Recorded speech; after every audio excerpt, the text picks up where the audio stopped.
A few years ago, I was having lunch with a client at the Four Seasons Hotel in Vancouver.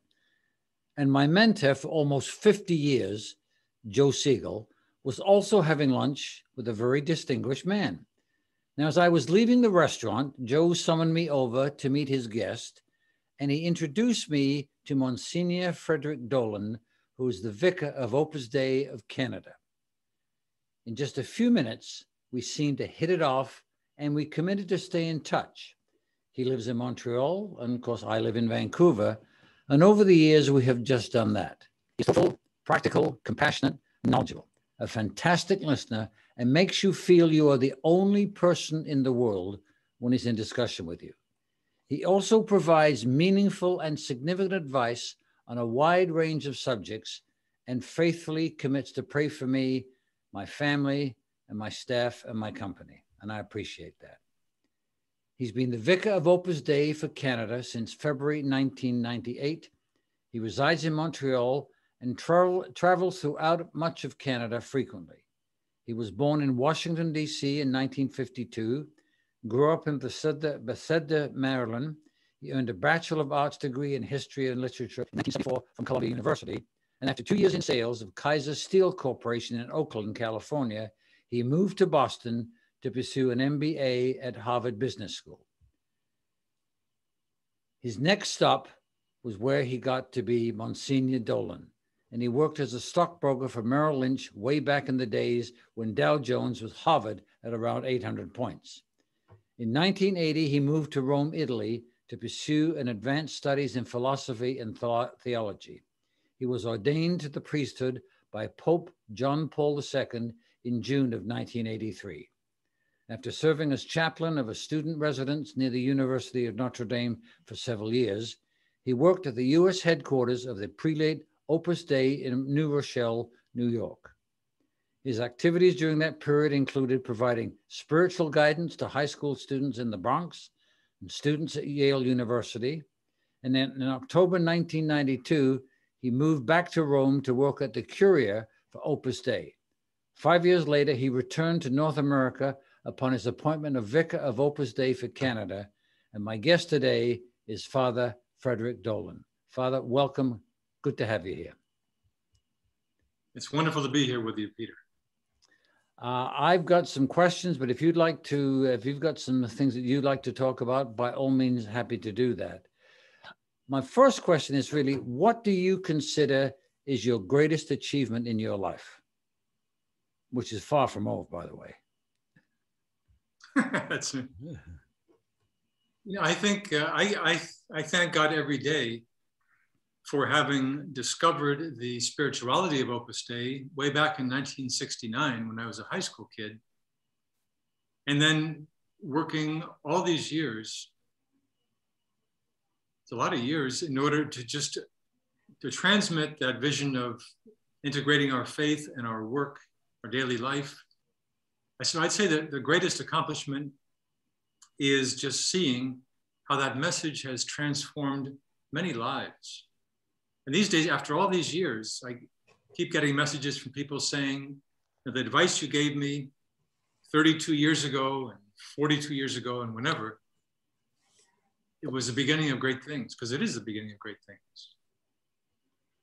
So how did you acquire all this knowledge and this ability to listen carefully, which you do, to people you're talking to, and then respond to them in a meaningful and significant way? I think part of it is just, I really am convinced that no matter who I'm talking with, there's a lot to learn. So I really try to listen carefully in order to see exactly what they're thinking. And if I'm not sure, then I keep asking questions till I get it.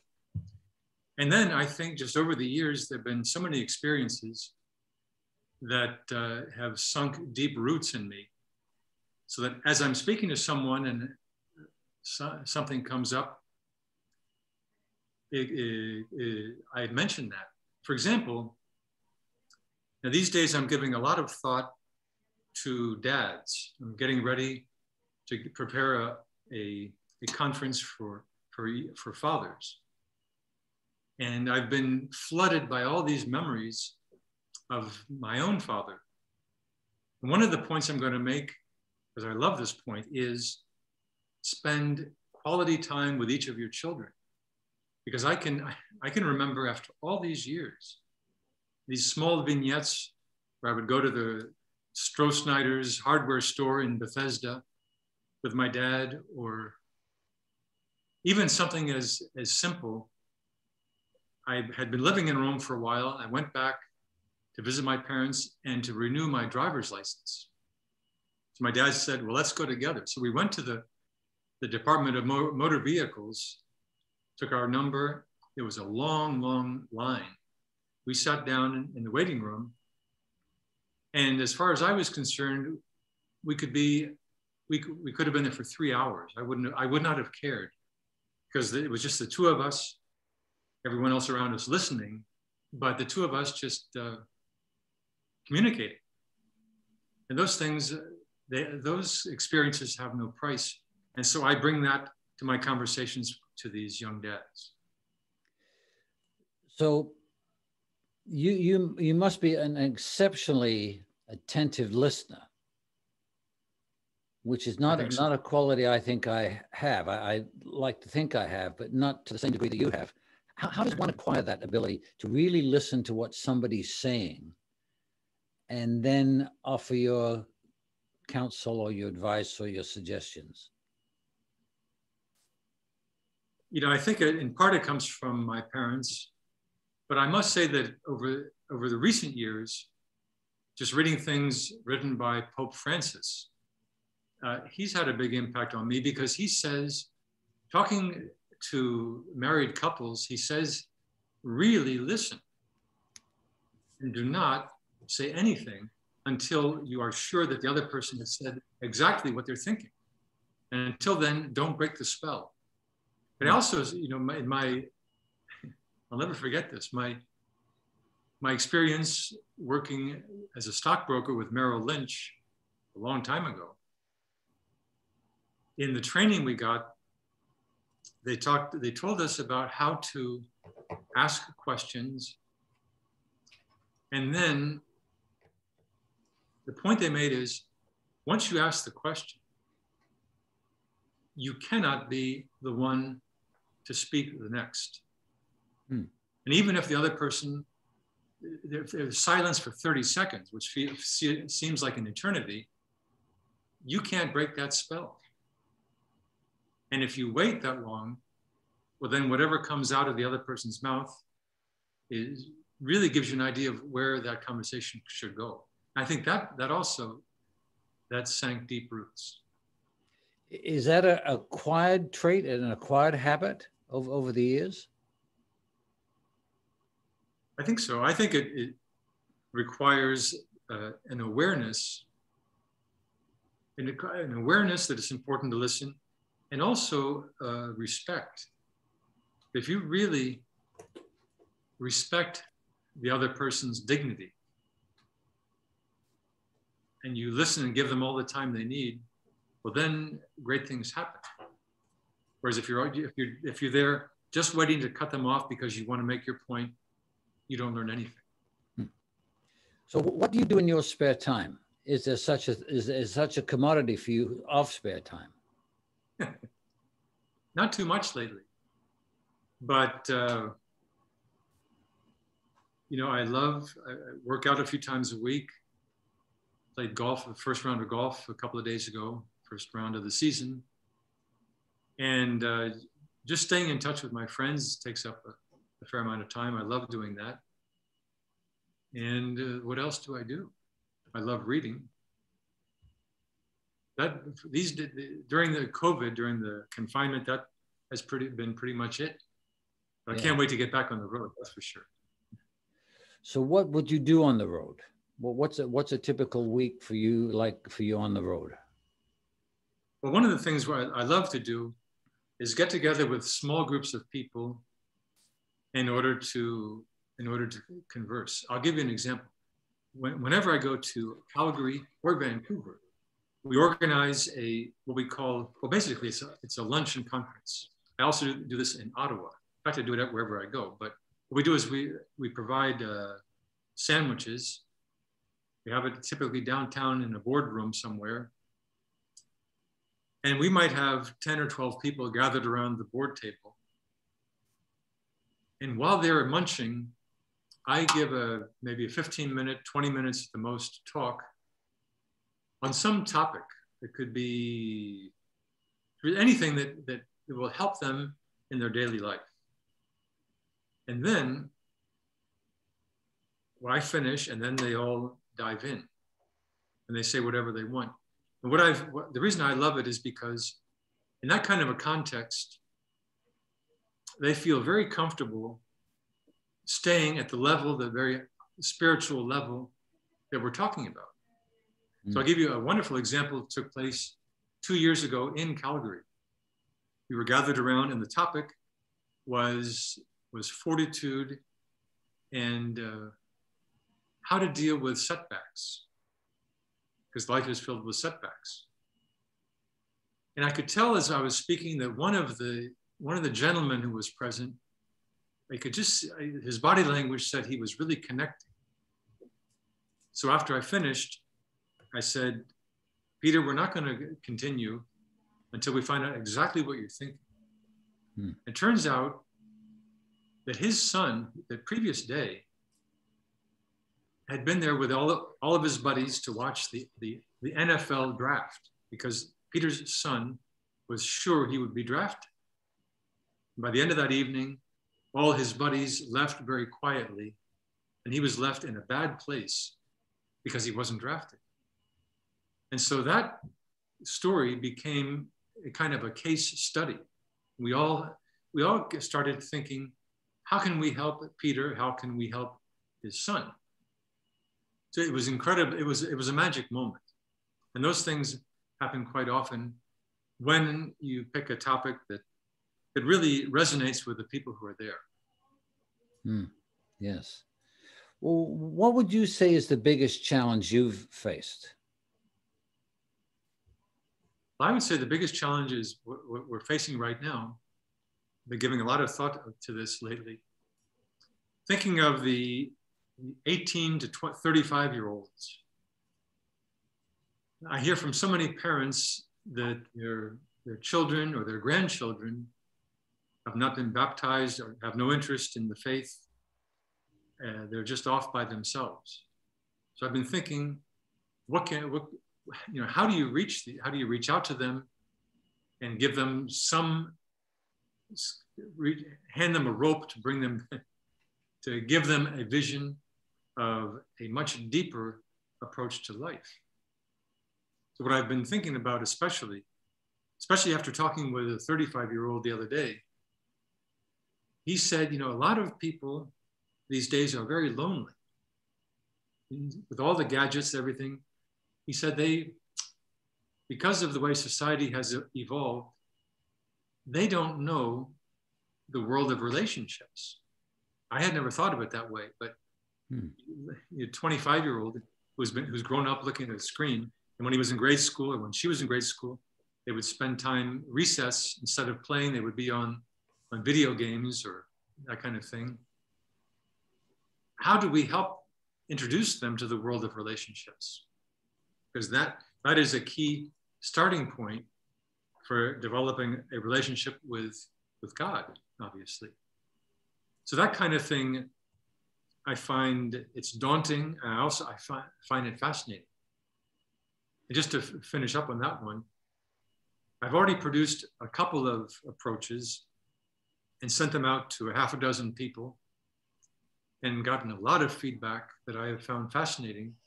So I'm still tweaking that message. Okay. What is there one question that most people ask you more frequently than others?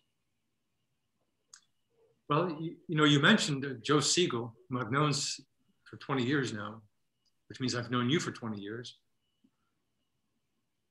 He asks a question that a lot of people ask, which is, how far back did you become religious? So I end up talking about my parents, who were very spiritual, very religious. And just basically what that meant to me growing up. the solidity, the marvelous, really the marvelous vision of life. So that when I was 16 and I came across the spirituality of Opus Dei, it was just a perfect continuity of learning how to apply my faith to my schoolwork back then, high school kid. So what is your best memory as a high school kid when you were a lot younger than we are today? Let's see, I think my best memory probably is, well, just coming in touch with these young men my age and watching them approach their studies in a very professional way. Well, and I should back up, because the very first time I went to a center of Opus Dei in Washington, we had a spiritual conference in the chapel, and we had dinner. And then we had a get-together. Well, high school kids don't have get-togethers, but we, in the living room, I'll never forget, I think we played charades. And I found the whole thing so intellectually stimulating and fascinating. And then watching these young men take their studies very seriously and learning how to do that myself, it was just opened up a whole new ballgame, whole new vision of life to me. And we're talking 1968, 69, and it's as though it were yesterday. And that says something. So what would you say is your best memory from childhood, your best memory of that you has stayed with you since then? That's a real toughie. A lot of the memories have to do with my dad, my mother and my father. One that I'll never forget, it was a really hot summer day in Washington, which means sauna, bathing, 90 degrees and 90% humidity. And the garbage truck pulled up, and the men working there started to put our garbage into the truck. My dad walked out. My dad was unbelievably kind, thoughtful, generous. And so he walked over to these two men, and he said, could I offer you a cold bud? And of course they lit up, and he went into the refrigerator and brought out 2 Budweisers. And I'll never forget that. I mean, it's such a small thing, but it speaks volumes, let's put it that way. So many little things like that. My father was everybody. So over the years, what has become your best trait that God has inspired you to practice the most? Well, I like to think, A, that I love to listen, and B, I love to talk to anybody. So quite often, I'm walking on the street or at the airport. This happens quite often, as a matter of fact. I'll be at the airport. I always get there about an hour early because I know something's going to happen. I'm always dressed like this. And one example is I always pick a part of one of the gates where there are very few people sitting there, so I have plenty of space. So I was there with my little prayer book. And at one point, I could tell corner of my eye that someone was approaching me. It was a woman who was about to catch a flight way up north. She said, "Father, do you have a minute?" I said, "Well, that's why I'm here. Please have a seat." So she was I think her mother was on her deathbed. This happened years ago, but she had to talk to somebody. And so I was in no hurry. My flight was an hour later. And I could tell that that conversation helped her. So when I'm walking on the street here in Montreal or wherever, I always try to look people in the eye, and sometimes you even catch someone looking back, saying hello, and great things can happen from that. So who has been your role model over these years? Well, I'd have to say the founder of Opus Dei, Saint Josemaria, who was canonized declared a saint by John Paul II in 2002. So his whole approach to living one's faith and bringing it to bear on everything you do it had a profound impact on me. I met him in 1970.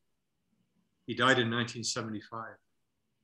So from that moment, from when I first came across this spirituality, this approach to living one's faith, it really took over. It flavored and colored everything that I do. So that kind of a life-changing event, it's at the top of the list. So what would you say is the most happiest period of your life so far? Because it's far from over. You know, I've often thought about that because at every stage of the game, I've had the attitude, you know, I could stay here forever. When I was a chaplain at our student residence in South Bend, Indiana, I remember I'd been there for 3 years. And one day the head of Opus Dei in the United States was visiting. And he said to me, how's it going? I said, you know, I love it here so much, I could be here the rest of my life. And he just smiled. And 2 weeks later, I was in New York. And at every stage, the same thing has happened. In 1992, I moved to Rome, worked there at the headquarters. And in late 97, the head of Opus Dei in Rome, worldwide, called me to his office and he said, would you be willing to move to Canada? And I said, I'll go anywhere. At that moment, I thought that I was in seventh heaven living in Rome. But here I've been here now for 23 years. And I'm almost afraid to say this, but I would be happy to stay here the rest of my life. Maybe 2 weeks from now, I'll be in Manila. I don't know, but I'd be happy. It's just the way the Holy Spirit works. If you could change one thing about the world, big question, what would it be? Unity. I would anything to get people to pursue unity rather than the direction that the society seems to be going right now, which is unbelievably divisive. And the identity politics and just everyone's going in the wrong direction. Whereas as I walk down the street, I see fellow human beings, brothers and sisters of mine. I don't see categories. I don't see division. I see unity. And if we could somehow find a way to squelch all this message of identity politics, it would be so great. But that's a tall order, that's for sure. So my last question is really simple. What would you say to non-believers? You know, I would say, keep it really simple. Forget the institution, forget this great big thing called religion. Just think, okay, someone created us. His name is, we call this person God. And God has shown us how much he loves us by becoming human being, spending 33 years on earth. And at the end of that, he said, I will be with you always. And he's just he would do anything to get us to respond to that love he has for us. And that's called faith. And that discovering God's love for us and then finding ways of discovering that and repaying that love, responding in the things we do every day, that changes everything. And that fills life with a much deeper meaning, a great deal of joy, and it also removes anxiety. Because if we're in God's hands,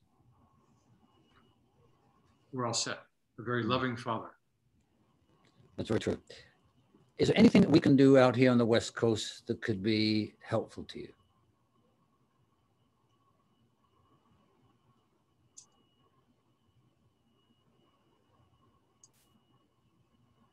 You know, one thing you can do as soon as I find a way of packaging my message to the 18 to 35-year-olds in a 15-minute little segment, I'll send that to you because you're such a gifted communicator.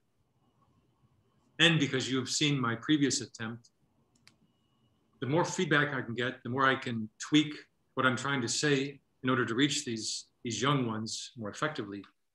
That to me would be gold. I would just love that. We will commit to do that. You have my word that when you send me the material, we will do that. But I might even get my wife in on that too, and Chari as well. That's great. Yeah. So when do you plan next to come to Vancouver so we can break bread? And Joe was 96. Yeah, I don't know. I don't know. It'll be before the end of the year, that's for sure. But okay. no dates set yet.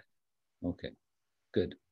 Well, we got to have a three-way lunch. When I don't know where he's eating these days, because as you know, the Four Seasons is closed, and the restaurant no longer exists. But I still see him often and talk to him often, and he hasn't left his house for quite a few months because of COVID, obviously, and his age and whatever. But he's still active.